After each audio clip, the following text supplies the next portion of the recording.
Kevin Ryan, by virtue of the authority granted to me on behalf of the Thomas More College of Liberal Arts, I'm pleased to award you our degree, Doctor of Humane Letters, honoris causa, and I invite you to address our assembly.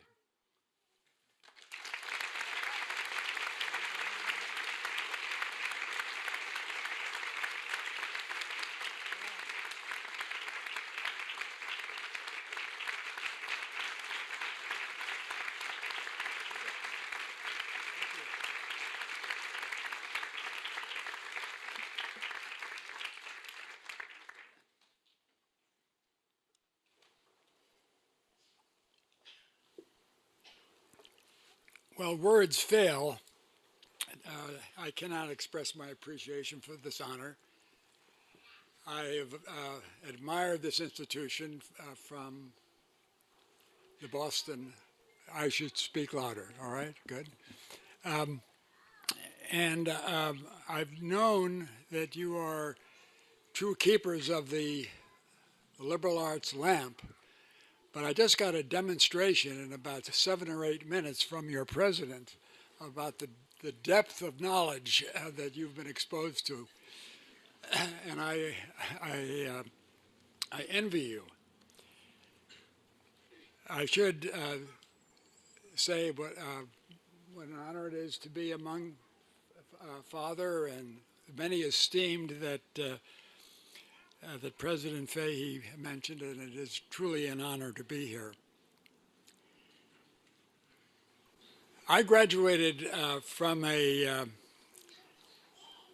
college on a day very much like today, only it was 64 years ago. But like today, it was a very interesting time to be a fresh minted college graduate. The year was 1955. This was at the birth of what Father Richard Newhouse called the Catholic moment in America. The country was just coming out into a role of the world's only superpower. And Catholics were overcoming really a total experience in this country of prejudice, and all of a sudden the suspicion that had lingered over us about being more loyal to Rome and the Vatican than we were to the country. All of a sudden, though, Catholics in 1955, in that era, burst on the scene in the country. And all of a sudden, we became part of the mainstream of American culture. A Trappist monk, Thomas More, a convert to Catholicism, wrote a book called The Seven-Story Mountain that captured the imagination of the reading public. Also, Catholic novelists Flannery O'Connor, J.F. Powers, Walker Percy, even A.J. Cronin, and a host of others were introduced Catholic thinking into the intellectual life of the country. Even the film industry discovered the Catholic Church with award-winning films like Going My Way, The Bells of St. Mary's, The Keys of the Kingdoms, and if you haven't seen those movies, you should see them because it really captures an interesting time. A young Catholic aristocrat, William F. Buckley, wrote a book about his college experience, Man and a God at Yale. It was a direct attack on higher education in America. And then the crowning piece. Our fellow citizens chose a Catholic prince, a handsome war hero, John Fitzgerald Kennedy, who seemed to many of us Catholics to be the flowering of Catholic manhood. A beautiful man with a beautiful family. They chose him to be our president, to lead us, to lead our country and the world into what we thought of as the New Jerusalem. And yes, we used terms like that in those days. And then it all turned quite sour. To me, the best explanation of what happened to the Catholic moment really is captured by a story about his father.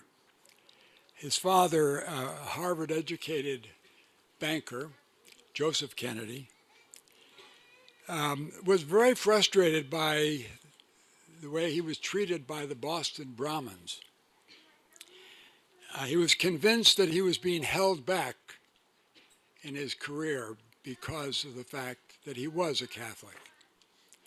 He came home one day and announced to his wife, Rose, that he was tired of fighting against their prejudice and was leaving Boston and taking the family to the Big Apple, to New York City, the banking capital of the world. And he said to his wife, "Pack your bags, Rosie, we're going to the party." Going to the American party. And that's what he did, and that's what we Catholics did at the dawning of the Catholic moment. We joined the party, and the price of admission was, and it continues to be, to leave our primary identity as committed Catholics and our Catholic values at the doorstep.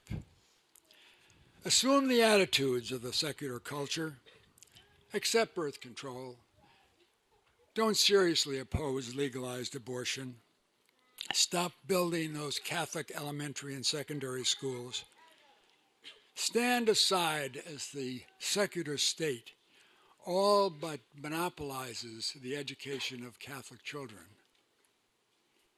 Stay passive while Catholic universities erode and erase their Catholic identity and mimic the God-free higher education of our elite colleges.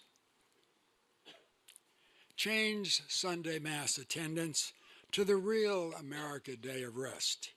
Little League for the kids, soccer for the parents, golf, tennis, jogging.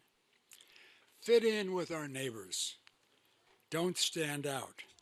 Don't bring our Catholic social teaching into the public square. Let that Catholic moment quietly pass and enjoy the American party. Well, today the American party has sort of run out of booze, and the hangover is setting in.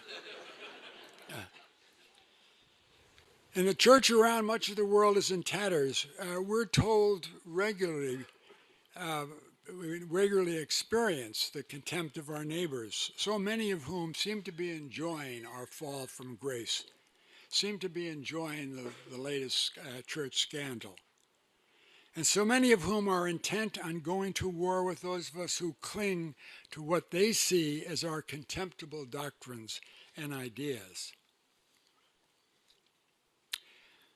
So back to you, the Thomas More class of 2019.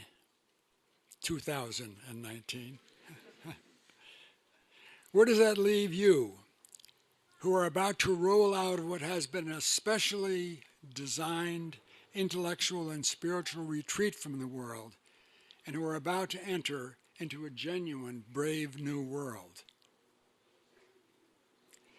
I would suggest it leaves you in the crosshairs, right in the crosshairs. To the degree that you have absorbed and embraced your education here, you are marked men and women.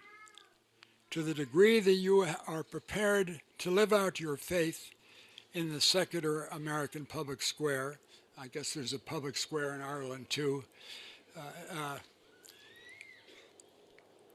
you're entering a battleground not unlike that faced by your patron, St. Thomas More. The late and the great Cardinal George from Chicago prophetically claimed before his death, and this is a statement I'm sure you're all familiar with, but I think it bears repeating, quote, "I expect to die in bed. My successor will die in prison, and his successor will be a martyr in the public square. Now, I'm well aware these are very grim thoughts on your special day. I'm glad there was some levity earlier. But the fact is that you have been prepared to be warrior saints.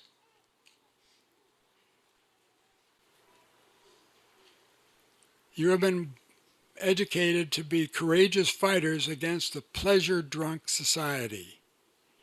And yes, to be saints. From the wonderful liturgy that Father Jeff presented today, there was the line, you are called to bring light to the Gentiles, be a light that draws others to Christ.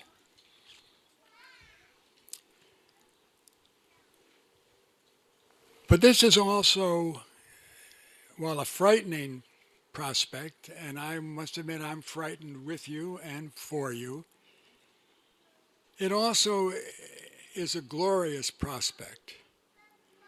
The French writer Léon Bleu summed it up and laid it out straight. He said, quote, "There was only one tragedy in the end, not to have been a saint." So class of 2019, get ready for the battle. The world needs you. We need you desperately, and we need you at your very best. So congratulations to you all.